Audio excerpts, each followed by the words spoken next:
Do you know what time it is? It's supernatural story time. And if you're easily scared, and even if you're not, there's only one thing left to do. Just turn off the lights, because these are stories that you listen to only in the dark. Campfire Stories, Volume Number 1. Story 1. I'm a park ranger.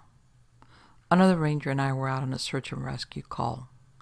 The missing person was a man in his 20s. He had gone hiking and had not returned the day that he intended to. When we got the call, it was nighttime, but we hiked in a few miles and set up camp on a ridge that had a pretty good view.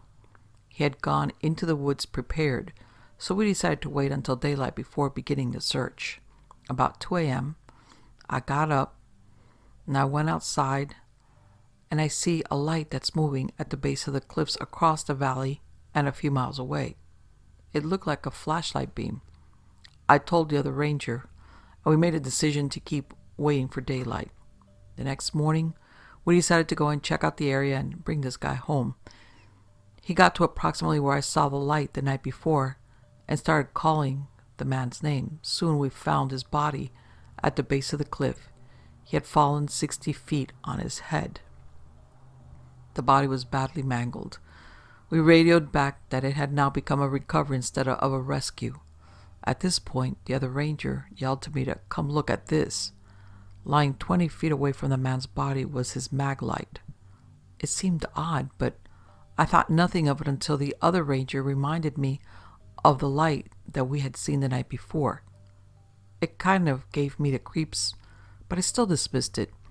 Before too long, the coroner arrived and inspected the body. After he took the body back to the lab, he said that the man had been dead for at least 48 hours before we found the body. All of a sudden, the "oh shit" alarm went off in my brain. I knew that it couldn't be possible. I had the coroner review his work. Same result. I tried to find an explanation for the light I had seen. Perhaps other hikers? But one search and rescue guy had stayed at the only trailhead in the area all night. No one had come or gone. To this day, I have no clue what I saw that night. It freaked me out, though. Story number 2. As a kid, I lived with neglectful parents at best. At worst, Dad would turn his screams and fists on me, but I learned quickly how to dodge the worst of it. Mom wasn't much help. She'd just smoke in the kitchen and bitch at him for staying out so late. At the time, we lived basically in the middle of nowhere. Our nearest neighbors were a long walk away for a 6-year-old, and we had trees between us. No one to run to for help. But I was pretty small for a kid my age. I learned I could fit pretty much anywhere. The closet, the dryer. I think even once I tucked myself under my futon in such a way that I could still get some air, but no one could see me. I was a master at hiding. But it wasn't for a good reason. One night I chose to do something different. I could hear it in Dad's yells. He was pissed and was about to get violent. Mom wasn't helping either, just piling fuel onto an inferno of a flame. So I knew I had to find a good hiding spot. I'd gotten the idea a few days before when I realized the lattice covering the bottom half of the back porch had a hole in it. Not big enough to fit a full-grown man, most likely, but it could fit a skinny 6-year-old no problem. So wrapping myself up in my blanket and grabbing my hippo stuffy, I snuck out my window and ran into the backyard. In the middle of autumn, when it was 40 degrees out and the temperature was steadily dropping. I crawled under the porch, scraping my elbows and getting splinters in my palms, but I fit inside. It was actually quite spacious compared to most of my hiding spots. I couldn't sit up all the way, but I had plenty of room to spread out my limbs. Of course, I was also getting covered in dirt. It rained a few days ago, so the mud was still a little wet. I wrapped myself in my blankie the best I could and settled in for the night. But soon, even with my blankie and my hippo, my teeth were chattering so hard I could barely breathe.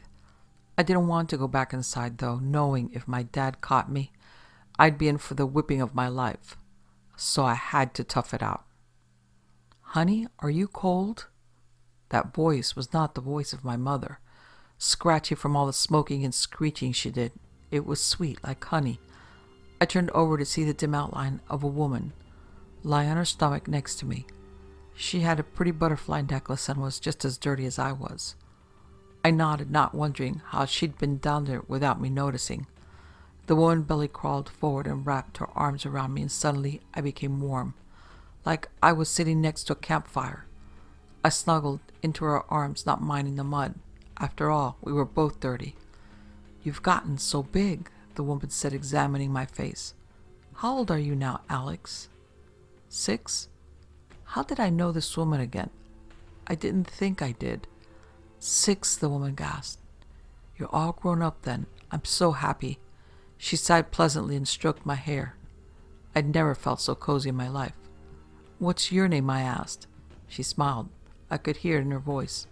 "I'm Lily. What's your favorite thing to do?" I had to think for a second. "I like board games and coloring." Lily chuckled. "Just like me then.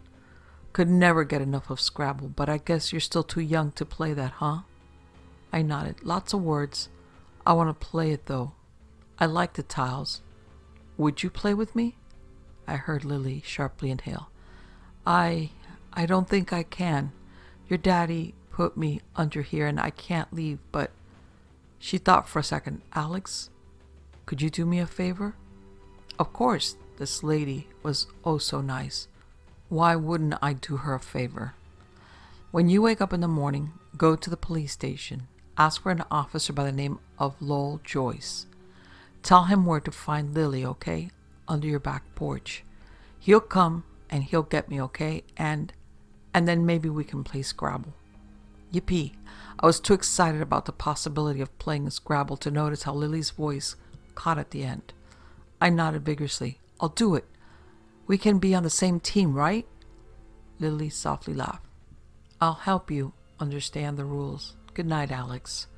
When I woke up the next morning, I heard Lily's voice. "Go now. Your dad's gone to work. I'll tell you how to get to the station." Rubbing my eyes, I crawled out from under the porch and went into the house to grab my shoes and a coat.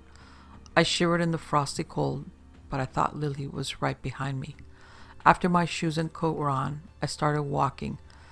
It was long enough to get to the neighbor's house. I really can't remember how long it took to get to the police station, although I have no idea why no one pulled over to see what the hell a 6-year-old in a dirty pajamas was doing walking alongside the road. Lily kept guiding me onward. "Wait, okay, cross the street now. Turn right here. Keep going. You've almost made it." I nearly collapsed with exhaustion by the time I walked into the station. The guys out front chatting and having a good time didn't see me until I had almost made it to the front desk. "Whoa, kid, you okay?" One of the officers knelt down to my level, eyes wide. I nodded. "I'm okay. Can I speak to Lowell Joyce?" I asked. One of the other officers picked me up. "Sure, kid, sure.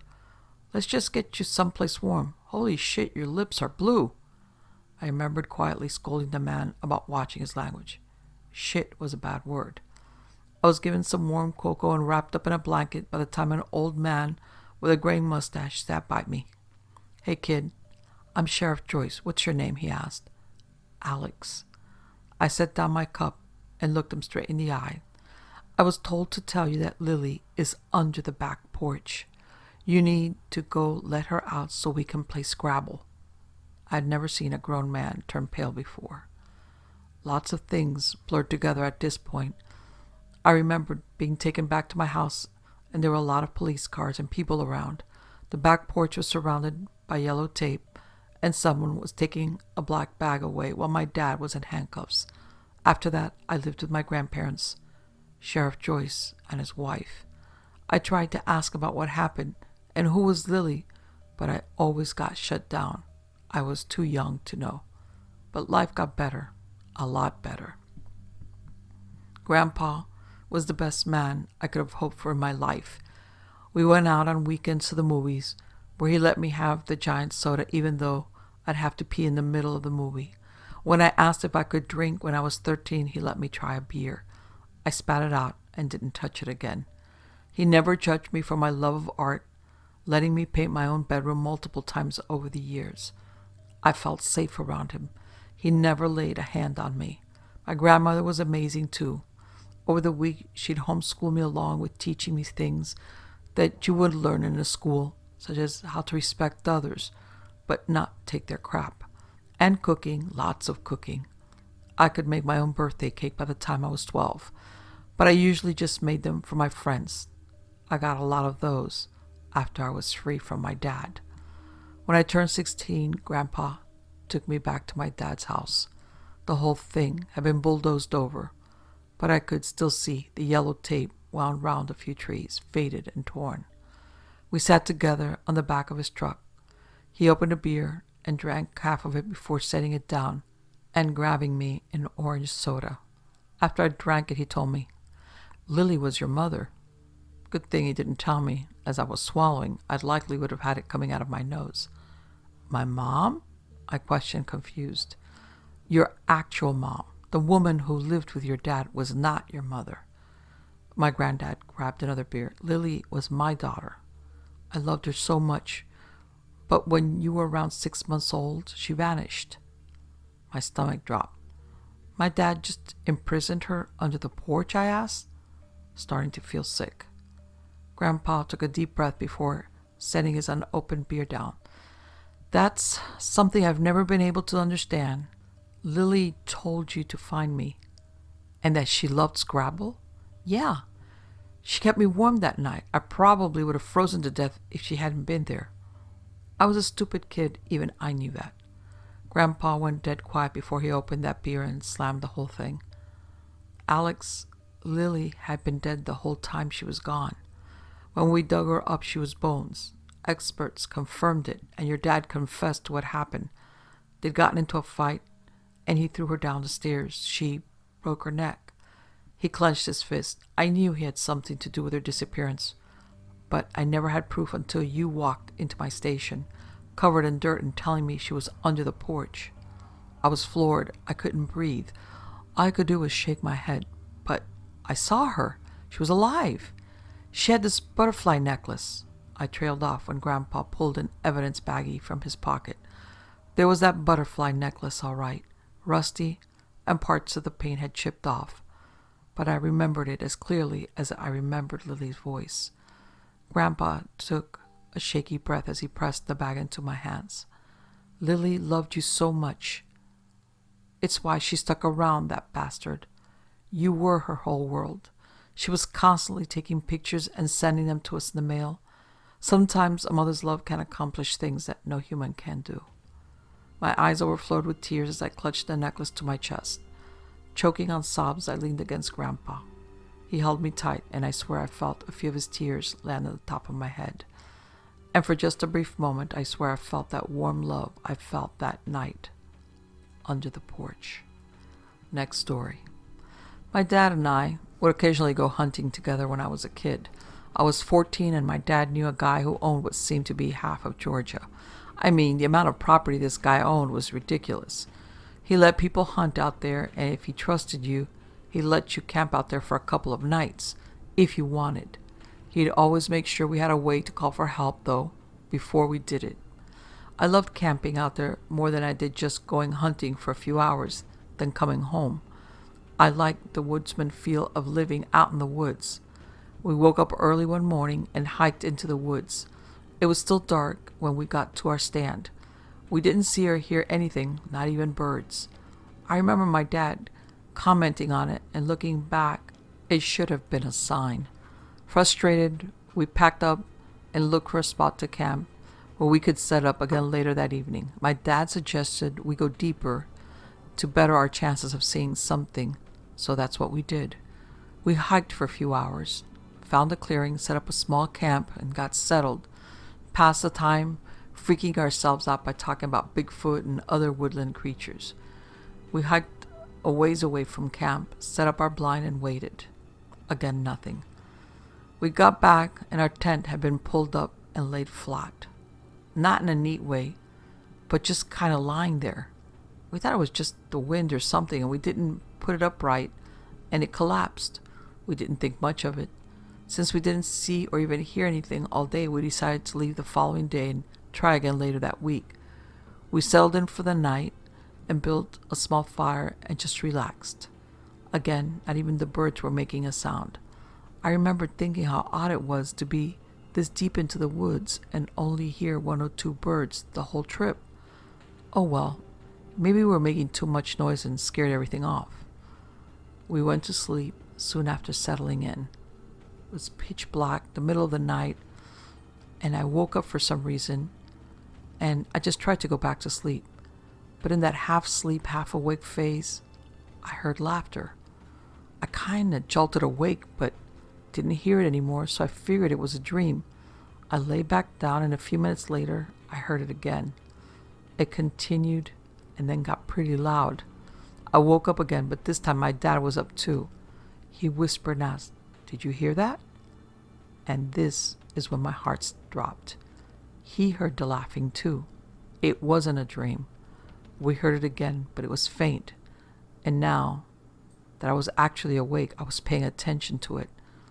It sounded kind of like several people laughing at the same time. It wasn't cackling or hysterical laughter, but just kind of normal laughter.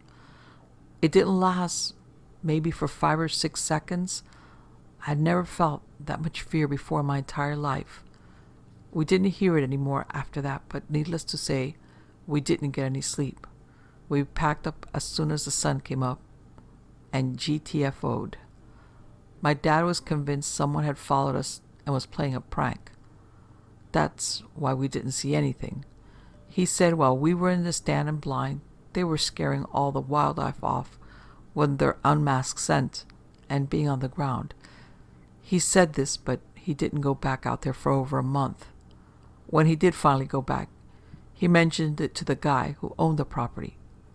He wouldn't let my dad hunt there anymore. Didn't say why either. My dad thinks he made the guy think that my dad was crazy or something. I guess it's possible for someone to have followed us out there. They must be ninjas though, because we went out there before daybreak. Nobody but the owner was parked out there that morning. There were dead leaves and sticks everywhere, and when they decided to laugh, it came from different spots, and I never heard any footsteps crackling on all those dead leaves. Next story. One summer when I was a boy, my parents sent me to stay with my grandparents for the break. Raised in the Pacific Northwest, a small town in eastern Mississippi might as well have been an entirely different country, for all I was concerned. The instant we got out of the airport, I was struck with the oppressive humidity, and I became convinced right then and there that my parents downright despised me. Of course, the reality was much kinder than that. My grandparents were good folks, and thankfully I met a girl within a few days of arrival, and we became fast friends. Her name was Jessie, a local girl with long blonde hair and green eyes, the first pair I'd ever encountered. I was in love at first sight. Jessie was a year or two older than me, but that didn't matter much to us. Jessie was the reason I got up every morning. Not in a romantic sense, of course, but a very literal one. Sure, my grandparents were very hospitable, but they were old and southern, about as far removed from my narrow worldview as could be.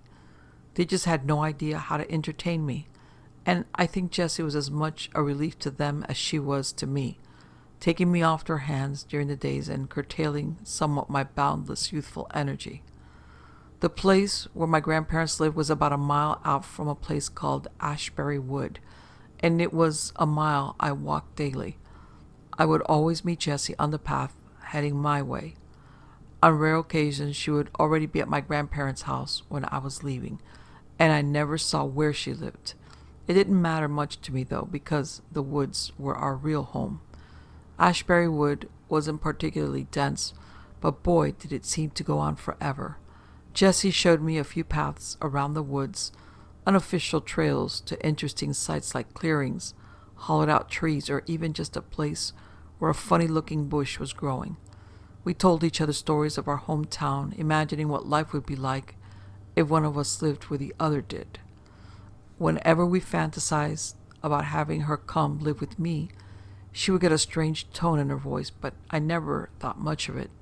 While the woods were our home and playground, We still set limits for ourselves. If we went too long without seeing something Jessie recognized, we immediately turned around until we were in familiar territory again. She also set boundaries, significant features we shouldn't go past for one reason or another.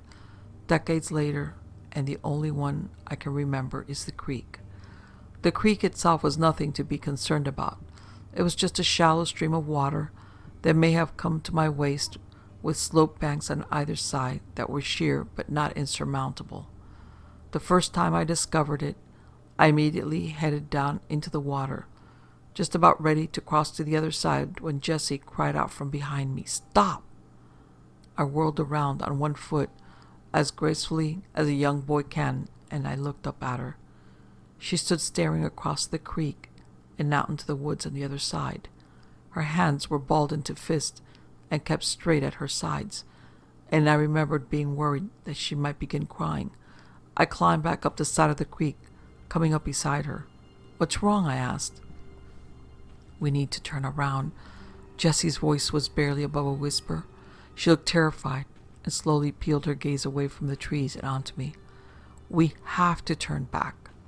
Reluctantly, I agreed, but only because I could see how upset the situation was making her. Like I said, the water itself wasn't that deep or rapid, and it wasn't even that far into the woods. On the walk back, I raised these points, but Jessie stayed quiet, leading me to a small clearing in the trees that we used as a sort of home base for our adventures. Sitting me down, Jessie stared into the grass for a long moment before she spoke. 2 years ago, I had a friend named Emma. Her hands were balled up in her lap, shaking. We used to play in these woods, like you and me do. And one day, just like you and me, we found that creek. I laughed, not because of the content of the story, but because I'd never heard someone pronounce it crick before. Her head snapped up to look me in the eyes, and I felt quiet. Standing across from it was these kids who looked about our age, only they weren't right. That time there was only two. One of them, his head just hung to the side like this. Jessie let her head flop to the side, hanging limp. Another was real tiny, and his hands and head were even littler, like tinier than a baby's. Now, I'm not proud of this next part, but we weren't exactly sugar and spice to him, if you know what I mean. I shook my head that I did not. She sighed. We would call him names, tease him, because they was weird. Emma would throw sticks sometimes, though she couldn't hit water if she fell out of a boat. The story paused as Jessie smiled to herself, remembering her friend fondly. Did they ever talk back? I asked, bringing her back to reality. Nah, she said, shaking her head, just stood there looking at us and making these weird squeaking noises. Emma and me, we started calling them odd kids. 'Cause, they were kids, and they sure as shit were odd. I blushed at such intense language, but Jessie didn't notice. But no matter what we did to them, they never came across the creek. Always just stood on the other side staring and squeaking. Wasn't always the two either. There were different ones, 4 or 5 in all, I think. What happened to Emma? The direction the story was going was obvious, and I was eager to learn. Jessie stayed quiet for a long while, staring into the ground and absently picking at the grass beneath her. So, at first we were afraid, right? The odd kids weren't normal, and we would scare each other silly telling stories of how they eat people and like to run around naked together. Just dumb stuff. But as time went on, we got less and less scared of them. It got to the point where we'd stand right on the other side of the creek and dare them to cross over. But they never would.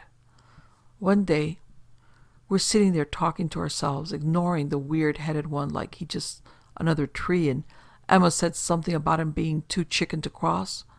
We both looked at him, and he just walked off, turned around and went deeper into the woods, till eventually we couldn't see him. And I teased Emma that he was daring her to follow him, that she was a chicken if she didn't go. I was listening with rapt attention at this point. To my young mind, this girl's tale of terror more closely resembled a great campfire story, made even better by the fact that it allegedly took place only a brisk walk away from where I sat. Together, The two of us crossed the creek, 'cause, like you said, it ain't that big, and we climbed up into the other side and chased after him. We went maybe a quarter mile in before we started hearing that squeaking again. Only up close, it didn't sound like squeaking anymore. It sounded like chittering. They surrounded us faster than either of us expected, coming out of the trees like ghosts. I was frozen in fear. I couldn't move a muscle, just staring at the odd kids and wondering what was going to happen. Then one of them, the limp-headed one, he grabbed Emma and she screamed, and it's like it woke me up. I tore out of there as fast as I could go, practically leaped the creek in a single jump, and ran all the way home.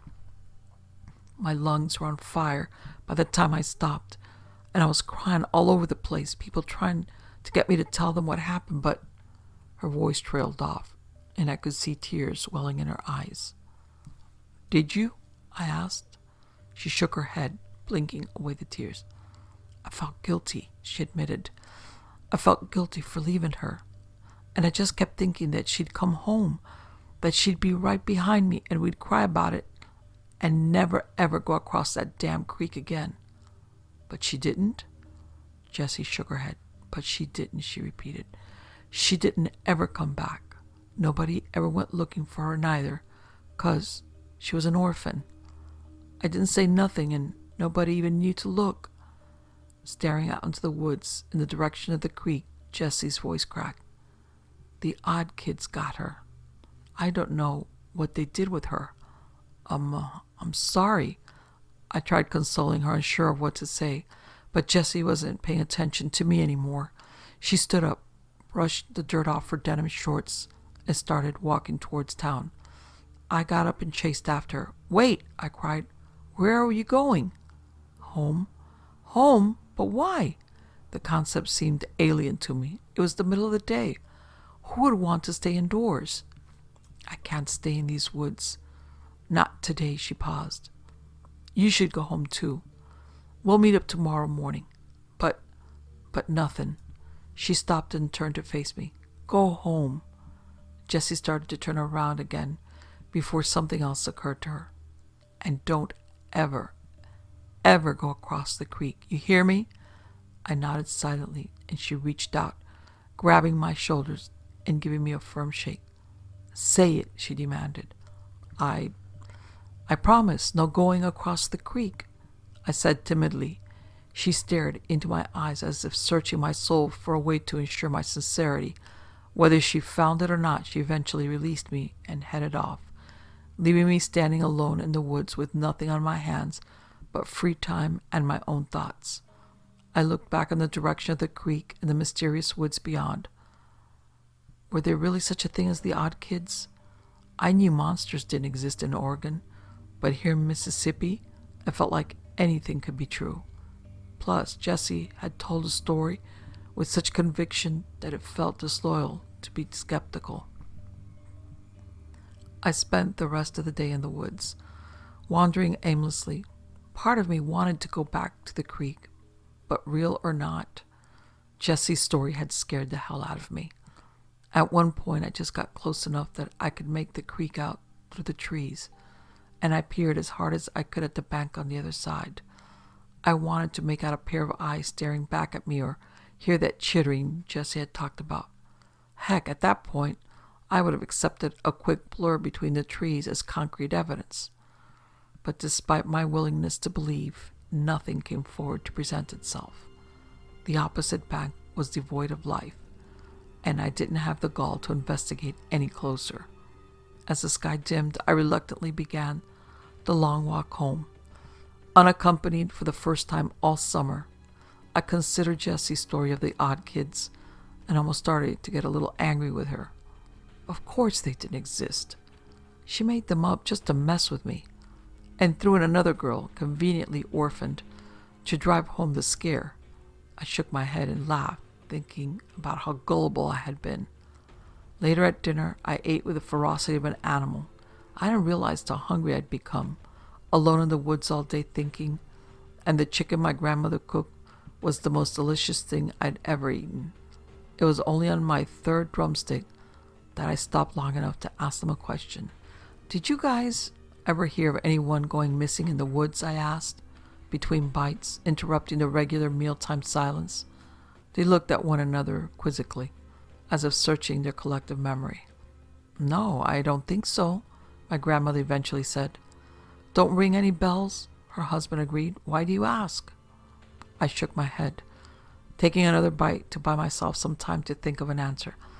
Just something I heard some kids talking about, I told them. Some jerks were trying to scare Jessie and me by saying a girl named Emma went missing. Suddenly, my grandmother's eyes lit up with recognition. You know, I didn't hear nothing about that, but I do recall that girl being terrified of those woods.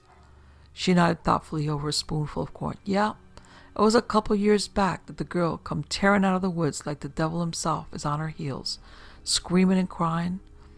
I didn't nose my way into it on account of her father asking people if they would leave his daughter alone, but I overheard that the girl weren't right for a couple of weeks, just sitting in a room and not talking to nobody. She clucked her tongue and took another bite of corn. Lord only knows what happened to that girl, but it shook her something fierce. I suddenly felt a sick tear in my stomach, like the feeling you get watching a recording of yourself only to see something terrifying looming just out of your sight, something you never knew was there. Did this mean the odd kids were real? Had they been watching me as I stepped into the creek? So, you never found out what happened? I hesitantly asked, unsure if I wanted the answer. Grandma just shook her head, and the three of us continued eating in silence. Grandpa brought up a baseball game he'd seen on TV earlier that day, and I feigned interest as well as I could, but I wasn't all there. My mind was back in the woods at that creek, inspecting every square inch of my memory for a sign of something else. Sleep didn't come easy that night, and when it did, it was wrought with nightmares. Thoughts of the odd kids crawled through my mind, bringing me back to the creek. Looking deeper into the woods, I saw dozens of pairs of eyes staring back at me, slowly bobbing back and forth as though they were advancing towards me. My dream self was paralyzed, helpless to do anything but watch as the monsters came out of the shadows. The one Jesse had described, with his head sagging to the side, led the plodding advance. As a group, the odd kids crawled down into the creek, dragging broken limbs and torn flesh behind them, each of them chittering off-tempo with the other to create a horrible cacophony of noise that filled my ears and bore into my soul, staring into the hungry eyes of the limp-headed leader as he reached out to drag me down. I woke screaming. The noise still rang in my ears, and coupled with my panic caused me to flail against my blankets as though they were trying to engulf me. I fell onto the floor with a hard thud, finally coming to rest. My grandfather burst into the room and my grandmother was close behind him. "Are you okay?" he bellowed, still full of adrenaline, even though he was beginning to realize there was no threat. Embarrassed, I kicked the sheets off of me and stood up. "Yeah, just a bad dream," I muttered as I came to my senses. I realized the noise I had been hearing was the sound of cicadas filling the room, broadcasting their mating calls to the world. Laughing off their overzealous response, my grandparents led me downstairs to breakfast, which I accepted greedily. That morning, I walked all the way to the woods without running into Jessie. I stood at the edge of the path looking back down the road, trying to make out her figure, but nobody was there. Sighing, I walked all the way back to my house, then down to the woods again. There was no sign of her. My adolescent mind filled once more with nightmarish imagery, but I did my best to stay grounded in reality. She was the last person who would have gone across the creek, and if the odd kids ever ventured out of the woods, surely people around town would talk about them, right? Armed with these rationalizations, I decided to head to our favorite clearing and wait for her. She wasn't there when I arrived. Part of me had expected her to be waiting in the grass, ready to laugh in my face when she learned how I had walked up and down the path 2 more times before thinking to check our spot. And as an hour slowly ticked by, I began to wonder if something bad really had happened to her. But if something had, what was I going to do about it? I had no idea where she lived, and she was the only kid I knew in the area. Almost unconsciously, I began to head towards the creek. I had only promised I wouldn't cross it, after all, and if she was so concerned about my whereabouts, she should have let me know where she was going to be. Besides, if she had been able to outpace the odd kids when they were right beside her, I would be able to get away long before they got close. My legs were filled with a giddy, nervous energy. As I kept walking, sometimes at a quick pace and others at barely a shuffle. Once the creek itself was in view, I began to move from tree to tree, using them like a cover from whatever might lurk on the other side of the creek. I inched closer, cautious to not disturb even a single twig in my approach. Finally, I was only a few yards from the near bank of the creek. I crouched down and quietly got to my hands and knees, closing the last stretch on all fours and keeping a close watch on the trees ahead of me. I hissed out Jesse's name in a low voice, straining my ears into the woods to catch anything of interest, but nothing happened. It was just another ordinary day, and I was just some weird little boy whispering into the forest. I was just about to turn around when a brief flash of movement caught my eye.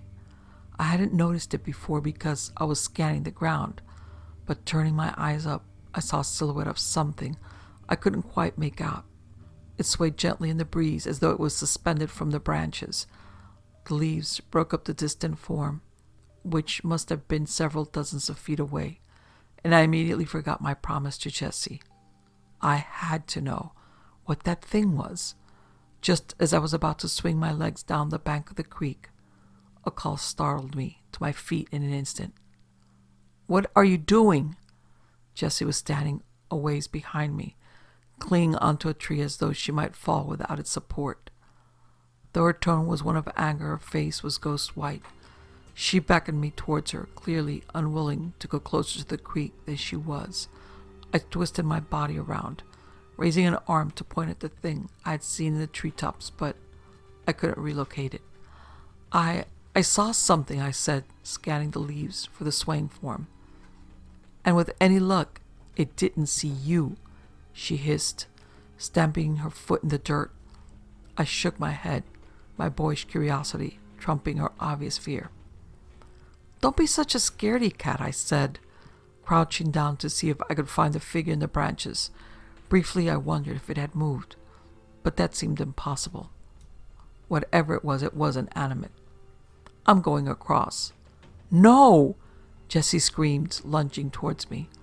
I was already startled by her cry, and mid-turn she collided into me at full force, sending us both tumbling down the bank and into the creek. We yelled and flailed as we fell, both of us landing on my back.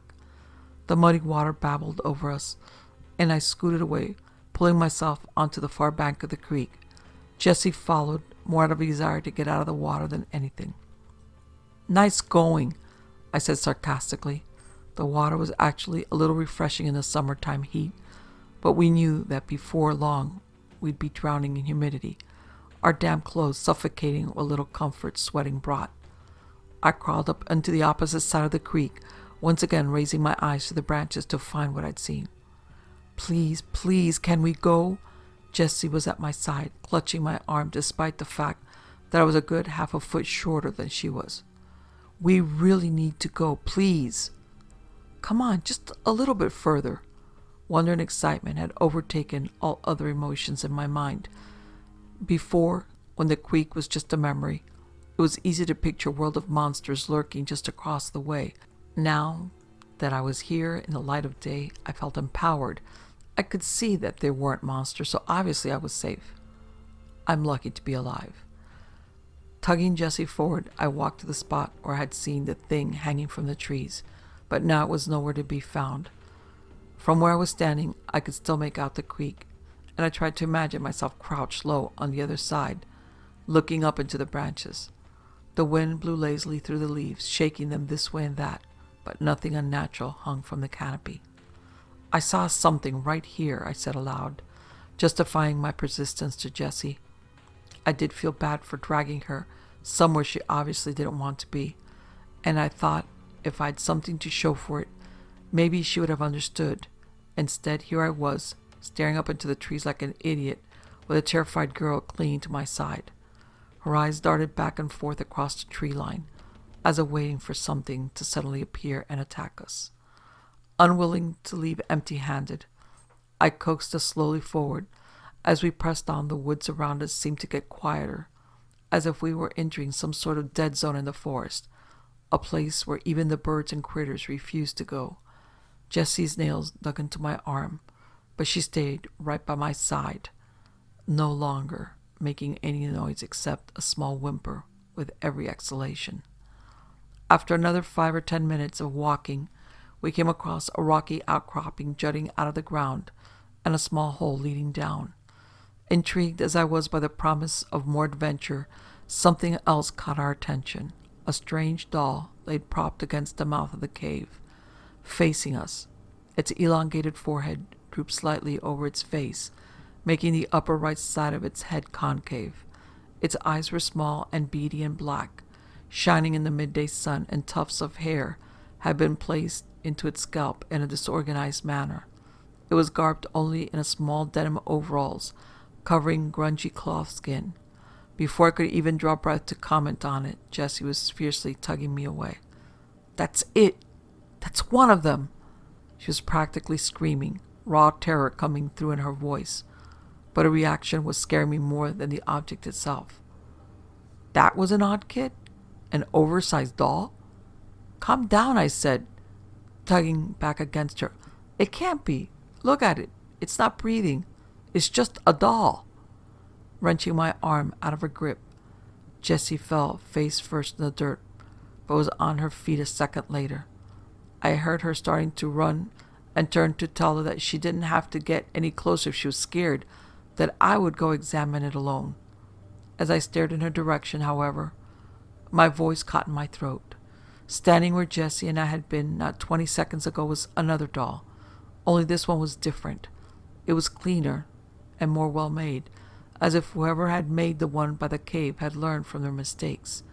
This girl doll was standing beside a tree, watching us with those same all-black eyes, short brown hair matted with dirt and clumped to her head haphazardly. A tattered red dress clung desperately to her right shoulder, and beneath it the cloth skin looked much cleaner than the others, much more real. Before I could say a word, Jessie broke the silence. I expected her to shriek, but instead, what came out of her mouth was barely above a whisper. "Emma?" The girl doll took a step forward, and my terror levels shot up to their limits. I glanced backwards to see the other doll was pulling itself to its feet, awkwardly shambling towards us. Any doubt I had in Jessie's story evaporated in an instant. The odd kids were real, and they were right in front of me. Without another moment's hesitation, I grabbed Jessie's wrist, suddenly becoming the one desperate to get us out. Come on, let's go!"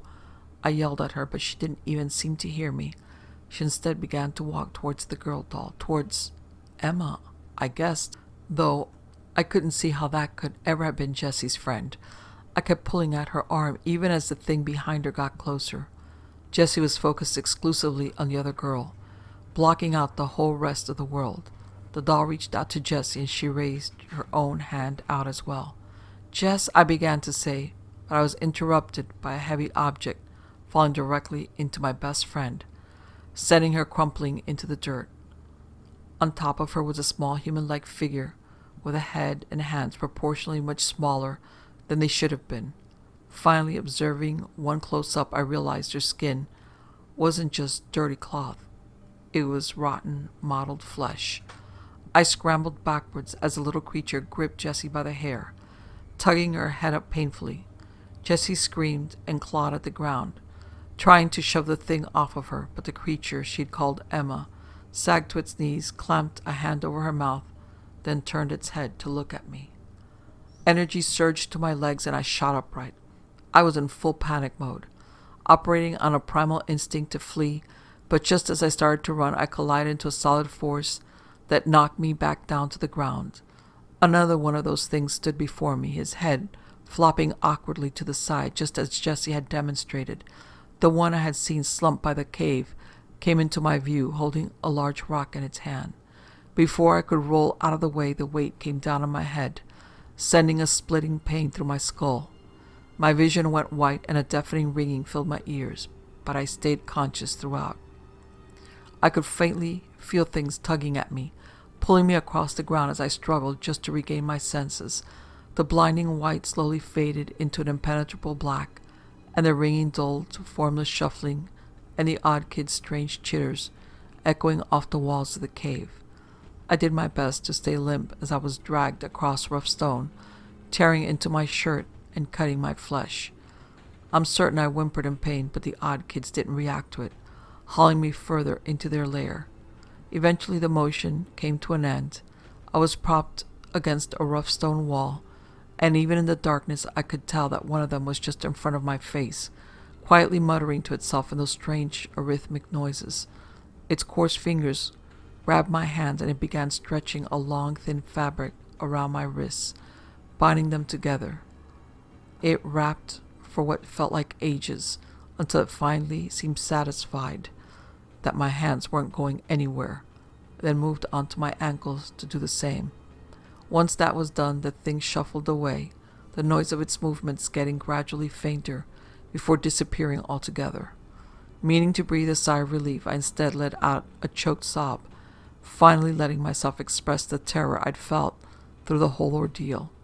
I'm not ashamed to admit that I sat in that cave and cried, certain I'd never see my parents or grandparents ever again.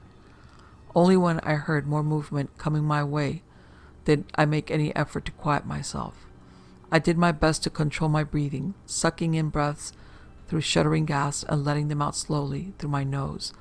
I tried to picture what the noises were. Slowly, I put together that someone else was being dragged down the same rough path I had been. They were bringing Jesse back here too. For a brief moment, I felt hope. As selfish as it is to admit, at the very least, I took comfort in knowing that I wouldn't have to suffer alone. Part of me even entertained the notion that perhaps together Jesse and I could escape this cave and never, ever come back to these awful woods again. Of course, the reality of this plan had many obstacles. The cave was utterly dark, something that didn't seem to affect the odd kids one bit. For all I knew, there was one sitting in the room with me, silently watching and waiting for me to make a move so it could pounce on me again and finish the job. On top of that, they easily outnumbered us. The odds were stacked against us in every conceivable way. Jessie noisily entered the room in which I was kept, and her muffled screaming gave me a sense of the dimensions of the room. It seemed smaller than I expected, likely only a little bigger than my own bedroom. Still, it was plenty big for storing the two of us. Just as I was wondering if they would leave Jessie and me alone together, the room was filled with a soft blue luminescence. One of the odd kids, I couldn't tell which, with their back turned to me, was brushing their fingers against a strange kind of moss on the far wall, and the agitation sparked a chain reaction across the entire plant. Tendrils of blue light arced over the wall in a brilliant pattern, the illumination branching off itself like a snowflake before finally filling in, covering the cave wall in the most beautiful display I'd ever seen. And there in front of the glowing moss was Jessie. She had been laid out in an obvious man-made dirt platform, and her struggles stilled as puffs of spores from the glowing moss fell onto her. The odd kid stood over her, observing for a moment before bending forward over her. In my life I had never heard the sound of flesh tearing, but the very first time was unmistakable. I jerked at the noise as if it had been my own skin, and my heart beat so fast I worried that it would give me away.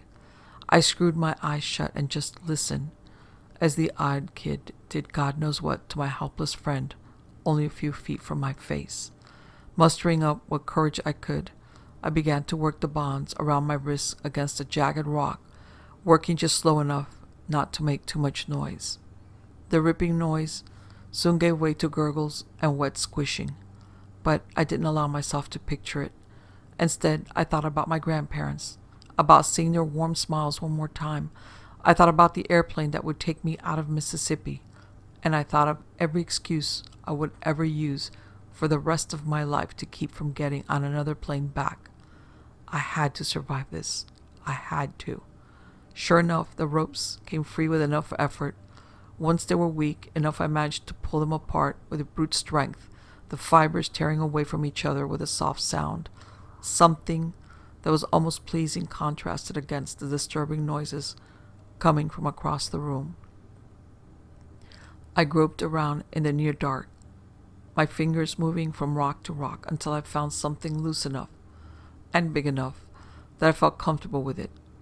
I now stared directly at the odd kid, its back still turned as it performed its macabre ritual on my friend. Sawing the rock across the ropes around my ankles, I worked my nerve up to what I was going to have to do next. Armed with a rock, I was going to attack the odd kid, knocking them out with one good blow. Fair play, I thought to myself. Next, I would grab Jessie and hoist her over my shoulder.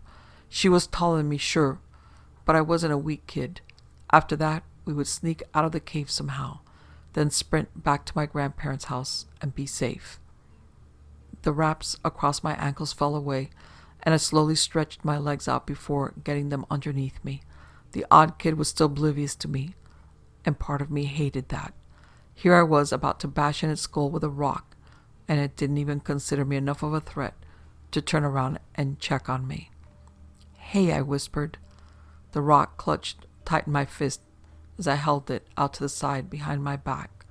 The odd kid finally swiveled around, and I stared into its soulless black eyes one last time before bringing the weapon across.